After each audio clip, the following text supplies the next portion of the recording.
79th independence day. యాక్చువల్గా మనకు independence day గురించి చూస్తే తెలుసుకోవడం తప్ప దాని స్టోరీ ఏంది అనేది యాక్చువల్గా ఇది తెలుసుకోవడానికే ప్రతి సంవత్సరం చేసుకుంటారు. స్టోరీ అంటే ఏం లేదు, ఎందుకు వచ్చింది, ఎలా వచ్చింది, ఎవరు తీసుకొచ్చారు అనేది ఇండిపెండెన్స్ డే గురించి తెలుసుకోవడం. మామూలుగా అయితే like 16th century 15th century అనేది అప్పుడు ఎట్లా అంటే లైక్ రాజులు అందరూ పాలించేవాళ్ళు. ఇప్పుడు మన రాజు స్టోరీస్ అవి ఇవి వినేవాళ్ళం, కానీ ఈ రాజులు అందరినీ కంట్రోల్ చేసేది మొత్తం బ్రిటిష్ ప్రభుత్వం. 1600స్లో ఏమైందంటే లైక్ బ్రిటిష్ కంపెనీ వాళ్ళు, ఈస్ట్ ఇండియా బ్రిటిష్ కంపెనీ వాళ్ళు ఏం చేశారు అంటే విక్టోరియా మహారాణి దగ్గర ఒక పర్మిషన్ తీసుకొచ్చి మన ఇండియాలో కొన్ని కంపెనీస్ పెడతాము, ఇండియాలో కంపెనీస్ పెడితే బాగుంటుంది అనేసి వాళ్ళు ఎట్లా అంటే మన ద్వారా లైక్ బిజినెస్ చేద్దాము అనేసి స్టార్ట్ అయ్యాయి అన్నమాట. ఇండియాకి వచ్చేసారు. అప్పుడు ఏం చేశారు, మన రాజుల మధ్య లైక్ అందరు ఔరంగజేబు వీళ్ళు చాలామంది రాజులు ఉన్నారు, వాళ్ళ మధ్య వీళ్ళకి చెప్పింది వాళ్ళకి చెప్పడం, వాళ్ళకి చెప్పింది వీళ్ళకి చెప్పడం, అట్లా గొడవలు వీళ్ళ మధ్యనే అంటే విభజించు పాలించు అనేది గొడవలు స్టార్ట్ చేశారు. తర్వాత ఏం చేశారు, మన ఇండియన్స్ ఎట్లా అంటే ఏది చెప్తే అది నమ్మేస్తాం కదా, వీళ్ళు ఏం చేశారు, రోజు పండించే పంటలను ఇది కాదు వాణిజ్య పంటలు పండిద్దాము అనేసి పొగాకు, పత్తి, చెరుకు లాంటివి ఎక్కువ పండించేశారు. ఇవి పండించేసి ఏం చేశారు, వాళ్ళ దేశాలకి ఎక్స్పోర్ట్స్ చేస్తున్నారు. ఇలా ఎక్స్పోర్ట్స్ చేసేసి తక్కువ రేట్లకి ఎక్స్పోర్ట్ చేసి మనం మళ్ళీ దాన్ని కొనాలి, ఏదైనా క్లాత్స్ కొనాలి అంటే ఎక్కువ రేట్లకు కొనాలి. అట్లా బాగా బిజినెస్ చేసేసి మన ఇండియాని, లైక్ ఇండియా అంటే ఏంటి అంటే వజ్ర గర్భం అంటారు అన్నమాట. అన్ని వజ్రాలు లైక్ అంతా ఉంటుందన్నమాట సోర్స్. అట్లాంటి ఇండియాని పేదరికంగా మార్చేసి ఏం చేశారు, లైక్ అన్ని ఉప్పు తీసుకోవాలన్నా ఉప్పు మీద ఉప్పు సత్యాగ్రహం చేశారు.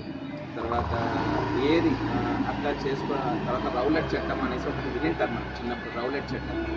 ఆ చట్టంలో ఏమున్నా ఇండియా వాళ్ళు ఏం చేస్తారంటే మన ఏదైనా లైక్ గుర్రాల మీద ఎక్కకూడదు, మీరు ఎవరిని కాల్చకూడదు, వేరే వాళ్ళు కాల్చినా మీకేం పనిష్ కాదు అనేసి అట్లాంటి చట్టం తీసుకొచ్చేసారు ఇండియాలో.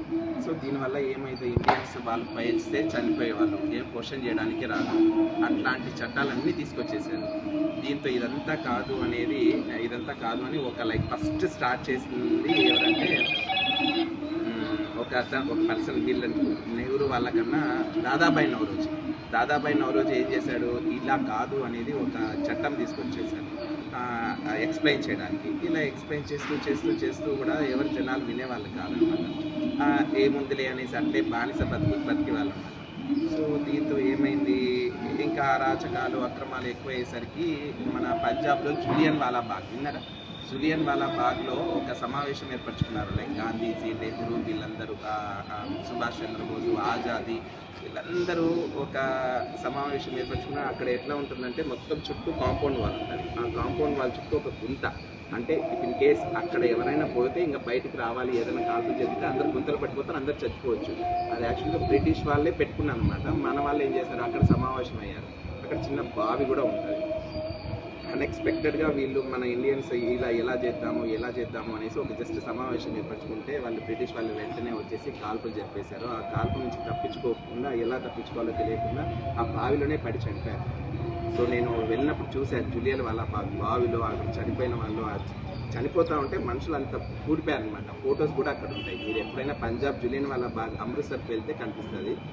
సో అట్లా చేసేసరికి ఇంకా ఇదంతా ఏంది అరాచకము అనేసి మన అందరు ఇంకా జులియన్ వాలా బాగ్ ఉద్యోగం తీసుకున్నారు. తర్వాత సహాయ నిరాకరణ ఉద్యోగం, క్విట్ ఇండియా ఉద్యోగం. క్విట్ ఇండియా అంటే ఏంది, దువాతాయి, ఇంకా చంపండి లేకపోతే అట్లా అన్నట్టు. ఇలా తెచ్చేసేసరికి మన బ్రిటిష్ వాళ్ళు ఏం చేశారు అనేసి అంటే ఇంకా లేదు, ఇంకా వీళ్ళు సీరియస్గా యాక్షన్ చేస్తున్నారు అనేసి. క్విట్ ఇండియా ఉద్యమం ఎప్పుడు జరిగింది, 1919లో జరిగింది. అలా ఒక 30 years పాటు ఇలా మన వాళ్ళే ఉద్యమాలు చేస్తూ ఉండేసరికి బ్రిటిష్ వాళ్ళు లేదులే మీకు ఇచ్చేస్తాము అనేసి 1947 జూలైలో ఇస్తామన్నారు.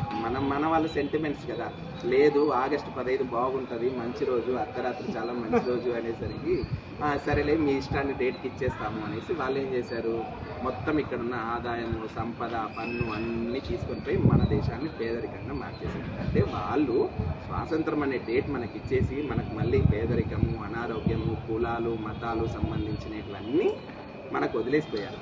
స్టిల్ ఇంకా మనం దాంట్లోనే అవుతున్నాం. సో మనం చేయాల్సింది మనది ఏంటి అంటే అనారోగ్యాన్ని మనం అరికట్టితే మనం కూడా లైక్ ఈ కంట్రీకి బాగు చేసినట్టే కదా.